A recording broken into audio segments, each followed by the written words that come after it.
Indonesia, negara dengan berjuta pesona.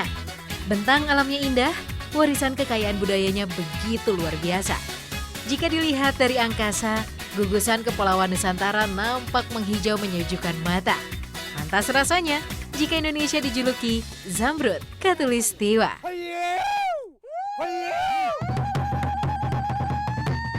Ada sekitar 1.300-an suku bangsa yang tersebar dari Sabang sampai Merauke. Semuanya memiliki ragam adat istiadat yang khas, termasuk tradisi kulinernya yang nikmat. Di awal pagi ini, Ragam Indonesia akan mengajak sahabat Ragam berkunjung ke Pulau Sumba, Nusa Tenggara Timur, untuk mengenal lebih dalam salah satu destinasi wisata yang mendunia, Bumi Merapu. Berikut informasinya.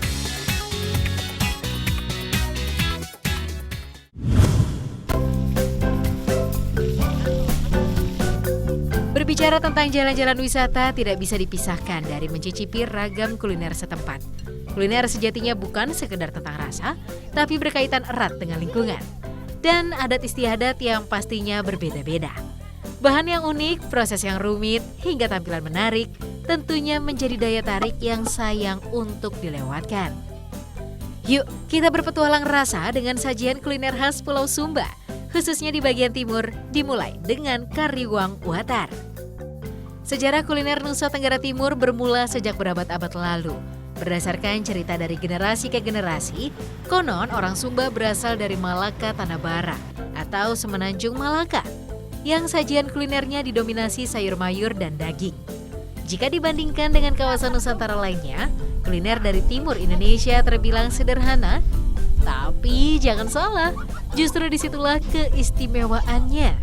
Soal rasa, berani dicoba.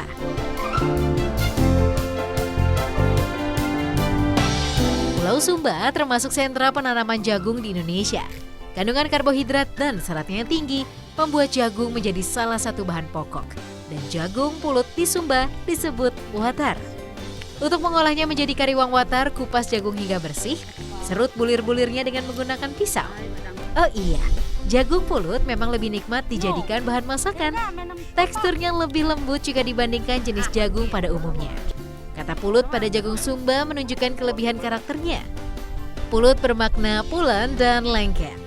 Kelar menyerut jagung pulut, haluskan cabai rawit, iris bawang merah dan bawang putih. Haluskan. Tambahkan irisan buah tomat secukupnya. Selanjutnya panaskan minyak. Goreng ikan tamban hingga kering. Ikan tamban disebut juga ikan tembang. Tamban banyak ditemukan di perairan Indonesia. Kandungan protein ikan tamban cukup tinggi. Rasanya pun enak. Dagingnya lumayan tebal sehingga cocok dijadikan olahan kering. Wah, tamban gorengnya sudah masak tuh. Angkat, lanjutkan dengan menggoreng jagung ya. Selanjutnya tumis cabai dan bumbu lainnya. Aduk sesaat, campurkan ikan dan jagung gorengnya. Angkat, diamkan beberapa menit. Karawang watar yang gurih dan renyah siap untuk disantap. Enak!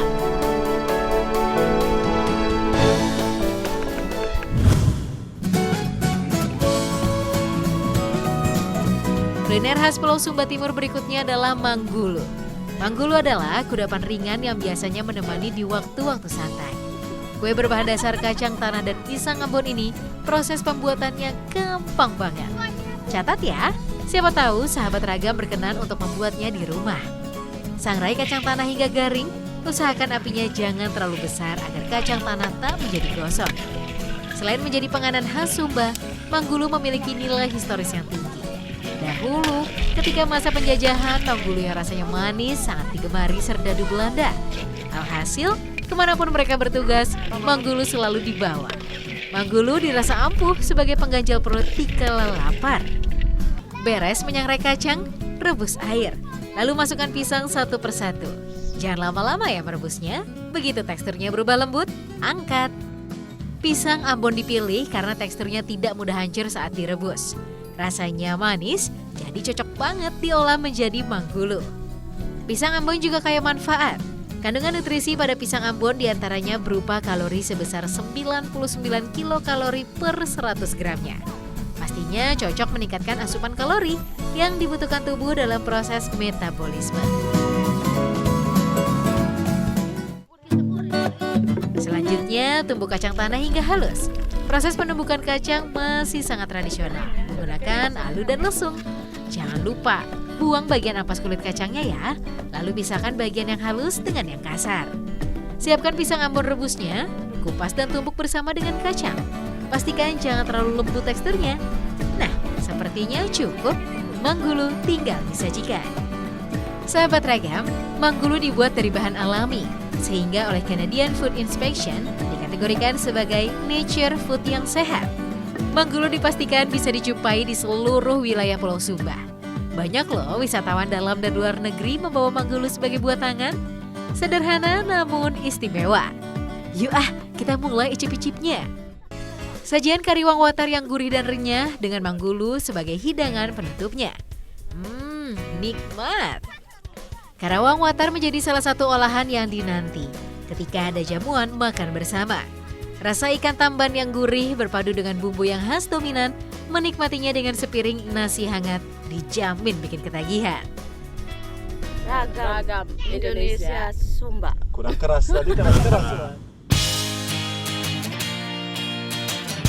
Puas dengan ragam kuliner di Pulau Sumba? Kini kita jelajahi tempat wisatanya. Gak bakalan nyesel. Pulau Sumba memiliki potensi wisata yang cukup beragam, cantik-cantik dan kebanyakan masih alami. Rasanya tak berlebihan memang jika kemudian Pulau Sumba dinobatkan sebagai permata di timur Indonesia. Pulau Sumba terbagi menjadi 4 kabupaten. Kabupaten Sumba Barat, Sumba Barat Daya, Sumba Tengah, dan Sumba Timur. Kota terbesarnya ada di Waingapu yang merupakan ibu kota dari Kabupaten Sumba Timur. Beberapa pantai di Sumba Timur sudah dikenal dunia sebagai tempat berselancar yang menantang. Nah, kali ini kita berkunjung ke pantai Watu Parunu yang berlokasi di Kecamatan Wula Wejelu, Sumba Timur. Gak terlalu jauh kok, hanya beberapa jam saja dari kota Waingapu. Tuh kan, pemandangannya indah banget kan? Dengan tebing-tebing gagah berukir alami, tinggi menjulang di tepi pantai sekitar 20 meteran. Sahabat, pantai Watu Parunu memang unik. Dikelilingi tebing beraneka jenis batu yang seakan terpotong rapi. Oh iya, batu karang yang menjorok ke laut sepintas menyerupai penyu. Bagian tengahnya berlubang sehingga bisa dilewati pengunjung. Setidaknya ada 5 lubang. Untuk melintasinya harus menunggu air lautnya surut. Watu Parunu terdiri dari kata watu dan parunu. Watu bermakna batu, sedangkan parunu artinya jalan menunduk. Ketika air laut tidak pasang, para pelancong bisa berjalan di antara tebing-tebing pantai Watu Parunu. Seru banget kan? Pantai Watu Parunu memiliki hamparan pasir putih kehitaman, kontras dengan warna tebing-tebingnya. Air lautnya jernih, bentang alamnya sungguh cantik dengan langit yang membiru. Cocok banget deh buat foto-foto. Jika ingin mendapatkan pemandangan yang lebih spektakuler, silakan menuju ke bagian kanan pantai. Deburan ombak yang menghempas tebing sungguh merupakan sensasi yang tak terlupakan. Nah, bagi pecinta ketenangan, Pantai Watu Parunu recommended banget. Lokasinya belum terlalu ramai, sehingga cocok untuk tempat menenangkan diri, melepas beban kerja yang menderat.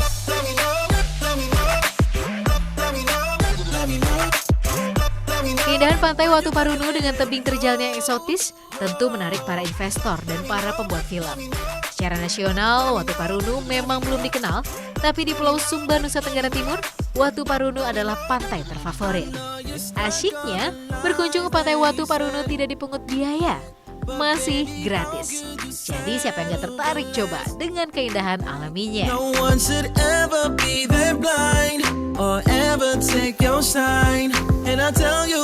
Sahabat, puas bermain-main air di Pantai Watu Parunu? Kita bergerak ke Desa Waimarang bersama anak-anak setempat. Kita nikmati keindahan air terjun yang merupakan salah satu destinasi wisata andalan Sumba Timur. Namanya air terjun Waimarang. Akses jalan ke air terjun Waimarang masih terbatas, berupa jalan setapak yang baru bisa dilalui kendaraan roda 2. Itu pun tidak bisa langsung sampai lokasi karena harus menuruni bukit dengan berjalan kaki. Sekitar 40 menit perjalanan berjalan kaki sampai deh di pelataran air terjunnya. Duh, indah ya. Tapi sayang, karena masuk musim penghujan airnya menjadi tidak terlalu jernih.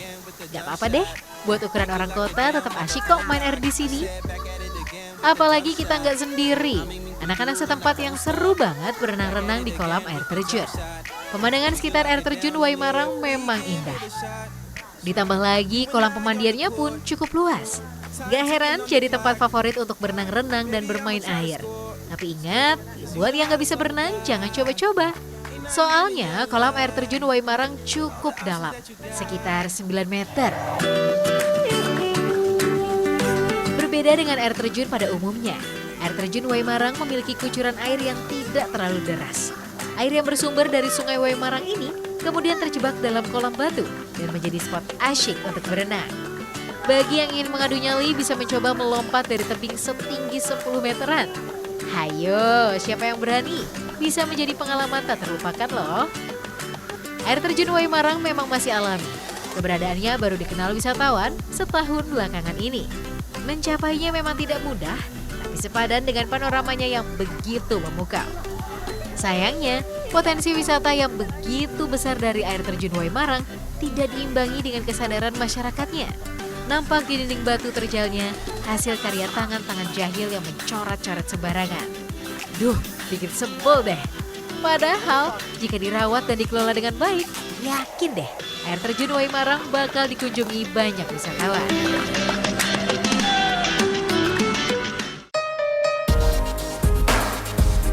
Sahabat Ragam, berwisata dan menikmati keindahan Nusantara merupakan impian banyak orang. Jika berkunjung ke pantai, suasana ketika sunrise dan sunset pastinya sayang untuk dilewatkan. Dan salah satu spot terbaik menikmati sunset yang ada di Pulau Sumba adalah Pantai Walakiri.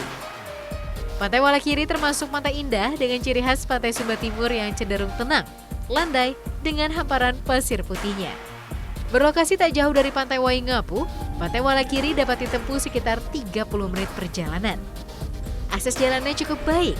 Dari Melolo kita bisa menyewa motor atau mobil untuk mencapai Walakiri. Berada di dekat perkampungan warga, lokasi Pantai Walakiri mudah ditemui. Meski terbilang ramai pengunjung, tak ada tarif resmi yang dikenakan oleh warga setempat. Hebatnya lagi, Pantai Walakiri terjaga kebersihannya. Sejauh mata memandang, hamparan pasir halusnya membentang membatasi perairan dan biru. Indah banget. Sahabat, ketika air meti atau surut, Pantai Walakiri menjadi tempat kesukaan anak-anak mengolesi kulit bundar. Mereka dengan riang gembira menikmati suasana alam. Hal ini tentunya menjadi hiburan tersendiri bagi para wisatawan yang datang. Oh iya, sahabat, yang membuat Pantai Walakiri begitu terkenal di kalangan wisatawan Indonesia adalah bagian ujung pantainya yang berhiaskan pohon-pohon mangrove. Bentuknya unik dengan batang dan ranting yang nampak kerdil. Tak ada yang tahu persis kenapa pohon-pohon mangrove Pantai Walakiri memiliki penampakan yang berbeda. Terlepas dari itu, kehadiran pohon mangrove di Walakiri justru semakin menambah eksotismenya. Spot inilah yang banyak dipilih wisatawan untuk berfoto ria saat senja menyapa. Siluet pohon mangrove terasa kontras diterangi lembayung senja di ufuk barat. Sungguh luar biasa. Walakiri memang spot yang tepat untuk menunggu sunset. Ketika pasang, panoramanya biasa saja. Tapi saat air surut, siluet pepohonan mangrove yang meliuk-liuk tertiup angin laksana penari di senja hari. Begitu artistik dan mempesona.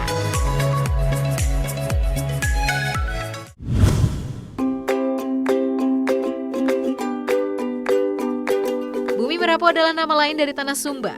Merapu adalah kepercayaan lokal yang dianut sebagian besar penduduknya. Penganut Merapu melakukan pemujaan terhadap roh nenek moyang. Mereka percaya kehidupan di dunia hanya sementara saja, dan yang kekal adalah hidup di alam roh setelah kematian. Upacara keagamaan Merapu selalu diiringi penyembelihan hewan ternak seperti babi, sapi, kerbau, dan kuda. Tanah Sumba memang cocok bagi hewan ternak. Kontur alamnya berbukit-bukit dengan hamparan padang savana yang menjadi tempat berkembang biak ribuan ekor ternak. Jika biasanya Sumba identik dengan gagahnya kuda Sumba yang disebut sandalwood, ternyata Sumba juga memiliki sapi khas yang banyak ditemukan di sekitaran perbukitan batu padang savana. Jenis sapi di Sumba disebut sapi ongole atau dalam bahasa Latin dikenal dengan nama Bos indicus. Sapi Sumba ongole dipelihara di lahan pengembalaan seluas ribuan hektar. Agar tidak tertukar, sang pemilik menandai sapinya di bagian-bagian tertentu agar mudah dikenali. Secara fisik, sapi Sumba Ongole mempunyai ciri yang khas. Warna kulitnya putih, sementara sekitar kepala cenderung lebih gelap keabu-abuan. Postur tubuh sapi Ongole agak panjang dan berleher pendek.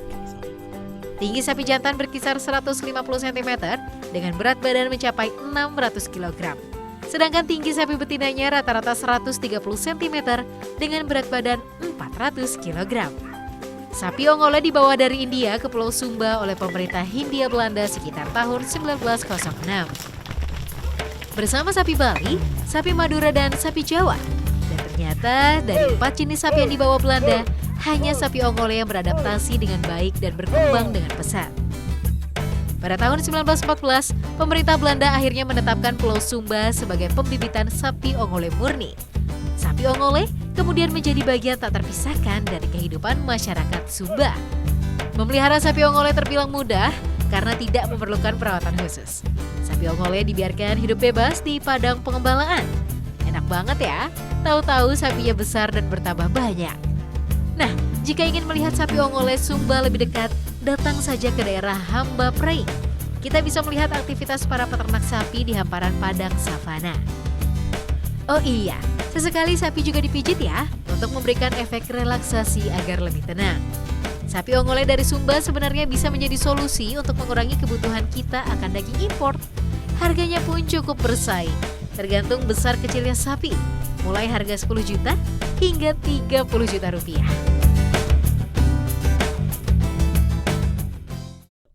Iya kayakannya. Hayeu! Setelah mengenal lebih dekat tentang sapi Ongole dari Pulau Sumba, bagaimana jika kita lanjut dengan menari tari Ninggu Harama? Asyik!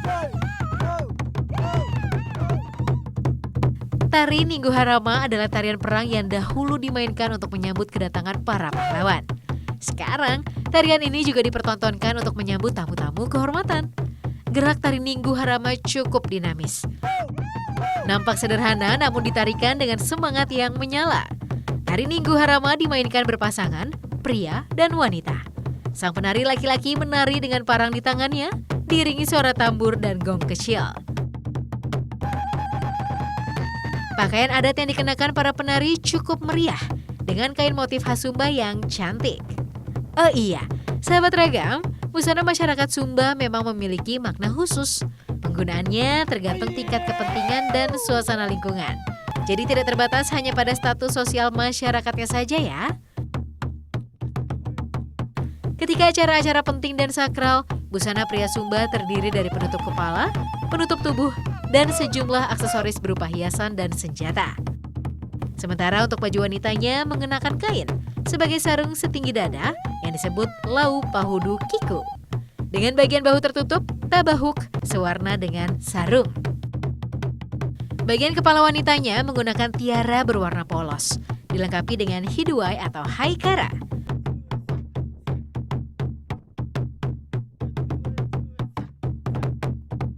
Pada saat menarikan Ninggu Harama, diiringi juga dengan kakalak. Kakalak adalah suara-suara tertentu yang diteriakan sebagai penyemangat, tanda kebahagiaan setelah menang dalam berperang. Seru banget ya? Sahabat ragam, tari Ninggu Harama merefleksikan semangat masyarakat Sumba atau Tahumba yang sangat mencintai dan menghargai para pejuang yang menjaga tanah Sumba. Semoga saja tetap lestari ya, agar semangat masyarakat Sumba bisa tetap terjaga.